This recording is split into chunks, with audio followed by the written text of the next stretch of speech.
हे काय रे अथर्व, सुट्टी का? अरे तो आपला केक शॉपचा बिझनेस होता ना, ते बंद पडलं. आईला कस काय? अरे लॉस झाला ना रे. अवघड आहे.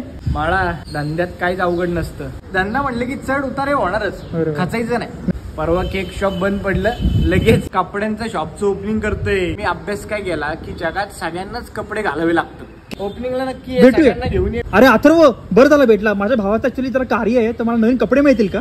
बंद केलं ते आपण. अरे लय घाण लॉस झाला. 35 लाखाची इन्व्हेस्टमेंट केली होती. लॉस किती झाला? 36 लाख.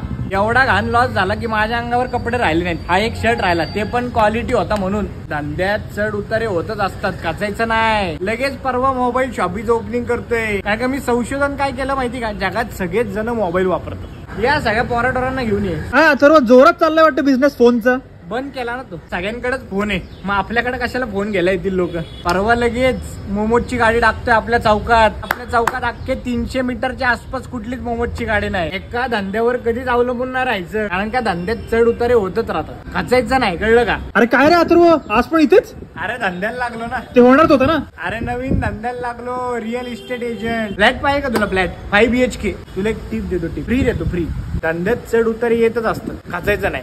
हा पण मी नवीन बिझनेस चालू केलाय. नवीन तरुण पोरांना बिझनेस कसा करायचा हे शिकवायचं. एक्सपिरियन्स आहे ना शेत. म्हणजे कन्सल्टन्सी का? कन्सल्टन्सीचा बिझनेस चालू केलाय. मी जाऊ का? लक्षात घे, धंद्यात चढ उतारे येतच असतात, खचायचं नाही. चालेल.